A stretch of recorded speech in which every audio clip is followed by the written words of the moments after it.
오늘 본문에서 예수님은 그를 믿고 따르는 자를 향하여 너희는 세상의 소금이요 세상의 빛이라고 했습니다. 이것은 빛과 소금이 내놓게 되는 착한 행실을 강조한 말씀입니다.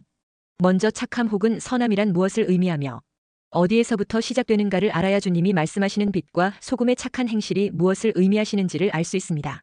주님은 분명히 누가복음 18장 19절에 예수께서 이르시되 내가 어찌하여 나를 선하다 일컫느냐 하나님 한 분 외에는 선한 이가 없느니라 했습니다. 그리고 바울은 로마서 3장 10절에 기록된 바 의인은 없나니 하나도 없으며 했습니다. 욥도 욥기 14장 4절에 누가 깨끗한 것을 더러운 것 가운데에서 낼 수 있으리까 하나도 없나이다 했습니다. 이렇게 성경은 반복하여 죄인에게서는 절대로 하나님께서 요구하시는 착한 행실이 나올 수 없다고 강조하고 있습니다. 착한 행실은 오직 선의 근원이시고 죄 없으신 우리 주님에게서만 나올 수 있는 생명의 의라는 것입니다. 여기서 말하는 착한 행실은 이 세상이 정해놓은 도덕과 윤리적 기준에 따른 행실을 말하는 것이 아니라 오직 의인 되신 예수님이 십자가에서 성취하신 구원의 의를 가리키고 있습니다. 점도 흠도 없으신 의와 선의 근본이신 예수 그리스도에게서 나온 착한 행실은 하나님 아버지를 향한 철저한 순종과 철저한 자기 부인으로 나오는 행실입니다. 그래서 오직 아버지의 선하신 뜻만을 추구하며 오직 아버지의 영광만을 나타내는 십자가의 삶이었고 십자가의 죽음이었습니다.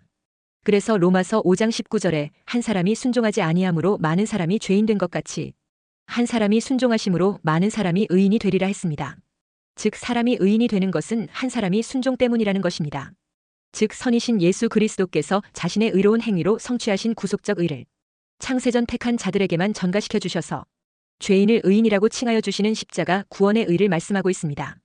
아무것도 한 것 없이 오직 십자가에서 성취하신 예수 그리스도의 착한 행실로 그분의 의를 전가받아 의롭다 함을 얻은 것입니다.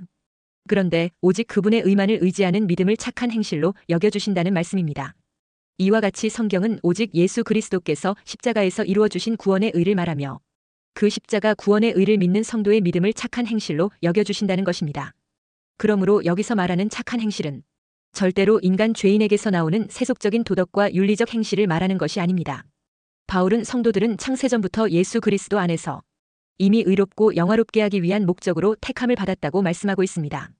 우리가 열심히 노력하여 율법을 지켜 행하는 그런 착한 행실로 의인이 되는 것이 아니라 창세전부터 예수 그리스도의 생명 안에서 이미 의로운 자로 예정되었다는 말씀입니다. 그래서 에베소서 1장 4절 5절에 곧 창세전에 그리스도 안에서 우리를 택하사 우리로 사랑 안에서 그 앞에 거룩하고 흠이 없게 하시려고 그 기쁘신 뜻대로 우리를 예정하사 예수 그리스도로 말미암아 자기의 아들들이 되게 하셨으니 했습니다.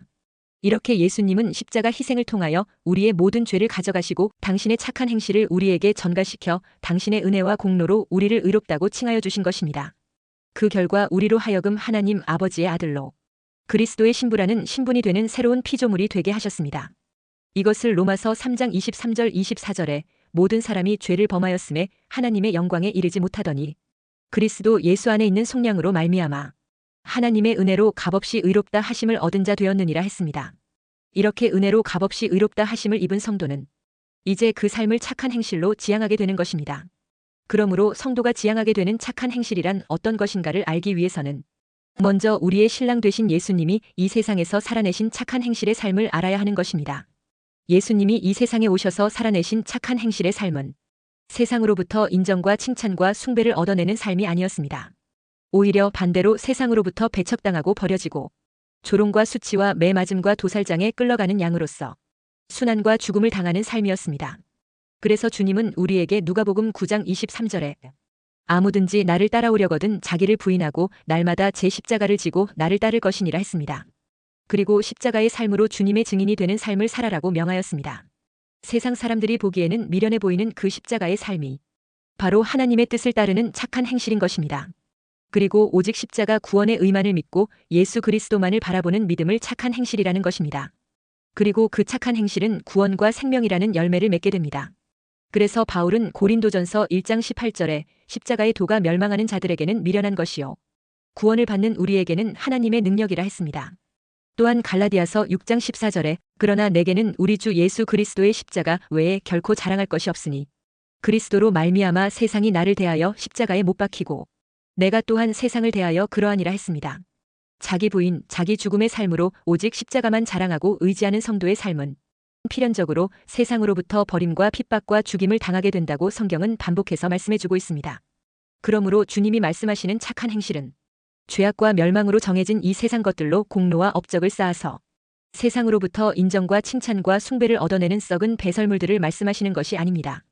인간의 행실은 자기 의를 세우기 위한 마귀의 탐심이며 외식하는 회칠한 무덤이며 썩은 송장에서 나오는 죽은 행실이라고 성경은 말씀하고 있습니다. 그렇기에 세상에서는 자기 부인과 자기 죽음의 십자가를 지고 하나님을 향하여 새로운 피조물로 탄생되는 영원한 생명을 얻는 믿음을 말씀하고 있습니다. 즉 예수 그리스도의 착한 행실로 이루어진 하나님의 의를 전가받은 성도에게서만 필연적으로 터져나오게 되는 하나님의 영광과 은혜, 예수 그리스도의 십자가 구원의 의와 십자가 사랑을 드러내고 나타내는 증인의 삶을 사는 것을 말합니다. 그 삶이 바로 세상에서 빛과 소금으로 사는 삶인 것입니다. 예수님을 드러내고 예수님을 닮아가고 예수님을 증거하는 삶이 바로 빛과 소금의 삶인 것입니다. 첫째, 너희는 세상의 소금이라고 했습니다. 소금은 하나님의 언약의 상징물입니다. 역대하 13장 5절에 이스라엘 하나님 여호와께서 소금 언약으로 이스라엘 나라를 영원히 다윗과 그의 자손에게 주신 것을 너희가 알 것 아니냐 했습니다. 그래서 소금은 언약을 의미합니다. 하나님의 언약은 세상과 구별된 하나님의 백성에게만 주어지는 구원과 생명의 언약입니다. 그 언약은 예수 그리스도의 피의 공로로 이루어졌습니다. 그래서 성경은 또한 피의 언약이라고도 합니다. 예수님이 십자가에서 피 흘려 죽으심으로 주님의 거룩한 피로 우리의 모든 죄가 하나님 앞에서 씻겨 도말된 것입니다. 그 예수님의 보혈의 피의 언약이 변질되거나 취소되는 일이 없이 영원하기 때문에 구약에서 소금 언약으로 불리고 있습니다. 소금은 어떤 것을 거룩하게 구별시키는 의미를 가지고 있습니다. 이스라엘의 제사 중에 소제에는 반드시 소금을 치라고 명하셨습니다. 레위기 2장 13절에 내 모든 소제물에 소금을 치라. 내 하나님의 언약의 소금을 내 소제에 빼지 못할지니 내 모든 예물에 소금을 드릴지니라 했습니다. 하나님께 드려지는 모든 예물에 소금을 치라고 말씀하시므로 하나님께 드려지는 제물은 영원히 변치 않는 반드시 성취되는 언약이라는 것을 강조하셨습니다. 또한 소금은 죽어있던 물이 생명의 물로 바뀌는 회복을 상징합니다. 열왕기하 2장 21절에 엘리사가 물 근원으로 나아가서 소금을 그 가운데에 던지며 이르되 여호와의 말씀이 내가 이 물을 고쳤으니 이로부터 다시는 죽음이나 열매 맺지 못함이 없을지니라 하셨느니라 하니 했습니다. 이렇게 그 소금의 소재를 먹은 자, 소금의 떡을 먹은 자, 소금이 들어간 생수를 마신 자는 죽음에서 생명으로 회복되고 부정함에서 성결함으로 하나님의 거룩한 백성으로 구별되는 소금의 언약을 받은 자들이라고 성경은 말씀하고 있습니다. 하나님께 선택된 하나님 백성들은 반드시 회복의 소금을 친 거룩한 제물을 먹음으로 그 제물과 연합되어 영원한 구원이 임하여 영원한 소금의 언약이 주어진다는 것을 말씀하고 있습니다. 민수기 18장 19절에 이스라엘 자손이 여호와께 거제로 드리는 모든 성물은 내가 영구한 몫의 음식으로 너와 내 자녀에게 주노니 이는 여호와 앞에 너와 내 후손에게 영원한 소금 언약이니라 했습니다. 이와 같이 소금은 하나님이 자기 백성에게 약속하신 영원한 구원과 영원한 생명의 언약의 상징입니다. 반대로 하나님의 선택에서 제외된 이 세상을 목적으로 사는 마귀의 자식들에게 소금이 부어지게 되면 바로 지옥불의 고통이 되는 것입니다. 마가복음 9장 48절 49절에 거기에서는 구더기도 죽지 않고 불도 꺼지지 아니하느니라. 사람마다 불로써 소금 치듯 함을 받으리라 했습니다. 13절에 너희는 세상의 소금이니 소금이 만일 그 맛을 잃으면 무엇으로 짜게 하리요. 후에는 아무 쓸데없어 다만 밖에 버려져 사람에게 밟힐 뿐이니라 했습니다. 예수님은 소금의 이 독특한 성질인 짠맛으로 성도의 삶의 원리와 방법을 말씀하고 있습니다. 소금의 짠맛은 두 가지 기능이 있습니다. 부패를 방지하고 생명을 유지하게 해줍니다. 소금이 들어가면 부패를 방지해줍니다. 그리고 소금의 특유의 짠맛이 생명 유지에 중요한 역할을 합니다. 그래서 옛날에는 소금이 돈과 같이 귀중한 물질로 대접받았습니다. 사람의 몸속에 염분이 없으면 살 수가 없습니다. 뿐만 아니라 소금은 몸이 건조한 음식을 맛깔나게 합니다. 맛이 없음을 방지하고 나아가 맛이 있게 하여 사람으로 하여금 음식을 맛있게 먹게 해줍니다. 그런데 성도를 세상의 소금이라고 말씀하고 있습니다. 기독교의 신앙은 이 몸이 건조한 세상을 맛깔나게 살아가도록 해주는 특성이 있다는 것입니다. 이 신앙 안에는 삶의 의미가 있고 방법이 있고 또한 목표가 있습니다. 또한 신앙에는 사명이 있습니다. 인생의 의미를 새롭게 항상 제시하고 활기를 주는 능력이 있습니다. 세상을 보시기 바랍니다. 거기에는 오직 쾌락만을 추구합니다. 돈과 명예와 권력을 통하여 자신의 세상적 쾌락만을 위하여 수단과 방법을 가리지 않고 동분서주하고 있습니다. 그러나 그러한 시간이 다 지나가고 돈이 다 떨어지고 권력을 잃게 되는 순간부터 그 인생은 참으로 초라하기 그지없는 처지로 전락되고 맙니다. 특히 나이 들어 늙게 되면 세상 사람들은 할 일이 없어 참으로 추한 인생으로 전락합니다. 그리고 사망 선고를 받으면 절망에 휩싸여 몸이 건조한 인생을 살게 마련입니다. 그래서 그런지 오늘날 60, 70이 넘은 노인들의 자살률이 급증하고 있다고 합니다. 그것은 인생의 의미를 찾지 못하고 지난날의 젊은 시간을 오로지 돈과 명예와 권력만을 추구하다가 늙어 망가진 육신 앞에 그 모든 것이 무의미하게 되자 인생이 허무하게 무너지는 것입니다. 결국 엉터리 신기루를 쫓은 인생이었다는 것입니다. 이런 사람들은 그냥 죽으면 이 허망함과 고민도 모두 끝이 난다고 여깁니다. 그러나 죽음이 끝이 아닙니다. 죽음 다음에 진짜가 있습니다. 그래서 경건한 성도의 죽음은 아름다운 것이며 소망이 있다고 했습니다.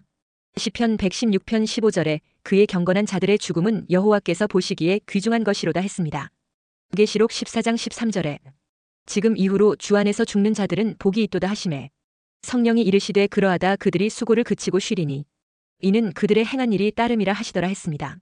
인생의 참 가치와 사는 맛을 제대로 아는 성도의 삶을 살다가 육신의 몸을 벗고 창조주 하나님 앞에 서서 영생과 영원한 천국의 기업을 유업으로 받아 복을 누리는 믿음의 사람이 되시기를 주의 이름으로 축원합니다. 둘째, 너희는 세상의 빛이라고 했습니다. 14절에 너희는 세상의 빛이라 산 위에 있는 동네가 숨겨지지 못할 것이요 했습니다. 여기서 예수님이 말씀하시는 빛은 무엇일까요? 이 빛은 생명의 빛입니다. 죽음은 어둠입니다. 특히 영이 살아있다면 빛 가운데 있는 사람입니다. 그러나 영이 죽어있는 사람은 어둠 가운데 갇혀있는 사람입니다. 예수님은 스스로를 세상의 빛이라고 했습니다. 요한복음 8장 12절에 예수께서 또 말씀하여 이르시되 나는 세상의 빛이니 나를 따르는 자는 어둠에 다니지 아니하고 생명의 빛을 얻으리라 했습니다.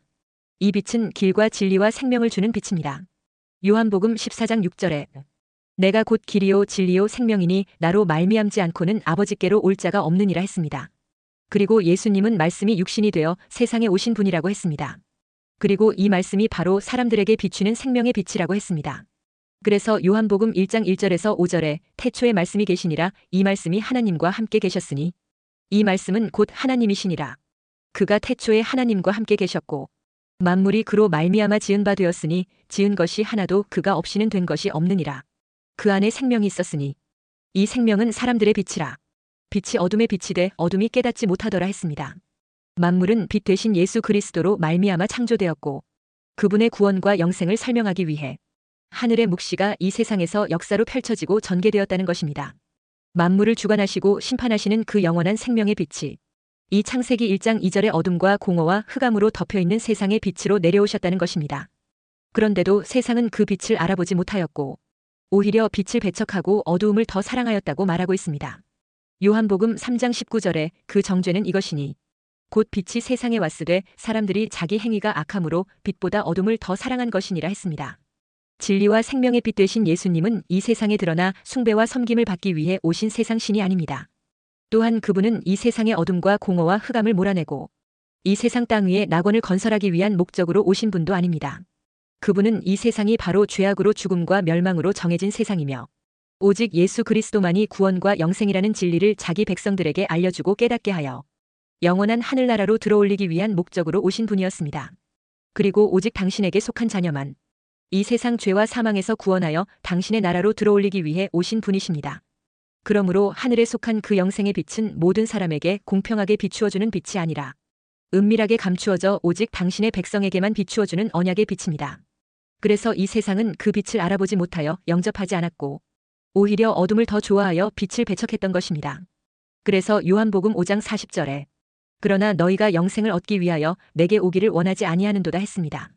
세상 대부분의 사람들의 관심은 빛이신 예수 생명에 있는 것이 아니라 이 세상 어두운 죄악 속에서 오직 육신의 배를 채우며 자신들의 의와 영광을 추구하는데 목숨을 걸고 있다는 것입니다.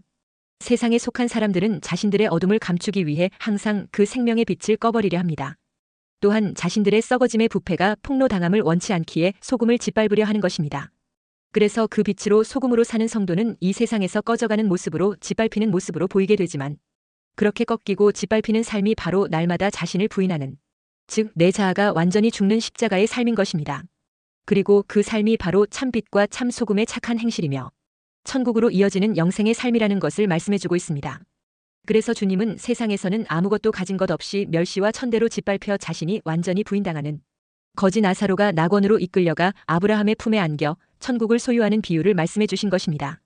14, 15절에 너희는 세상의 빛이라 산 위에 있는 동네가 숨겨지지 못할 것이요 사람이 등불을 켜서 말 아래에 두지 아니하고 등경 위에 두나니 이러므로 집안 모든 사람에게 비치느니라 했습니다. 지중해 연안의 마을들은 산 능선을 타고 형성되어 있습니다. 그러니 바다에서 보면 마을 전체가 한눈에 보입니다. 고대 가나안 지역의 마을들도 그렇게 산 능선을 타고 형성되었습니다. 주로 흰색 석회암으로 집을 지었기 때문에 태양빛이 반사되어 먼 곳에서도 저곳에 마을이 형성되어 있음을 금방 알 수 있었습니다. 밤에는 집집마다 밝힌 등불이 창밖으로 흘러나오니 아무리 캄캄한 밤일지라도 저곳에 마을이 형성되어 있음을 금방 알 수 있었습니다.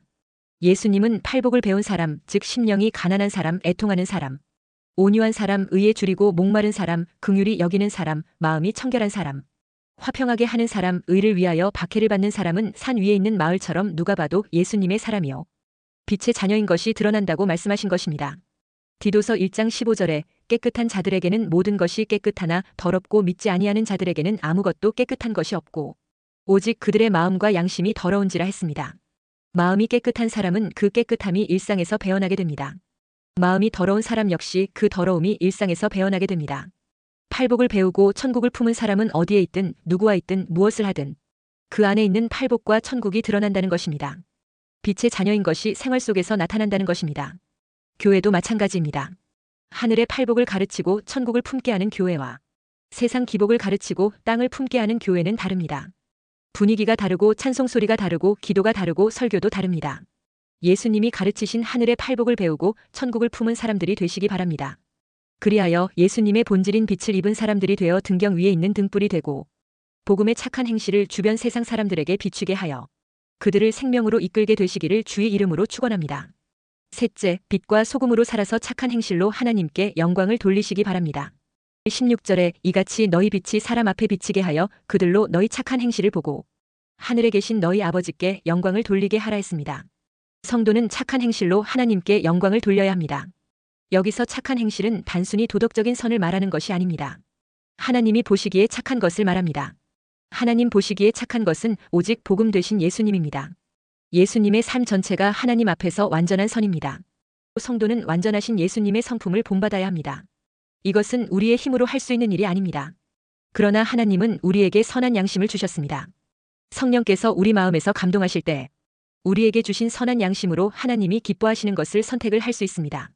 그래서 하나님은 오늘날 우리 교회와 성도들이 우리 안에 있는 선한 양심을 좇아 세상의 소금과 빛으로서의 사명을 감당하여 착한 행실을 드러내어 하나님께 영광을 돌리기를 원하시는 것입니다. 그러므로 우리는 그 신분에 걸맞는 예수 그리스도의 복음의 길로 가야 합니다.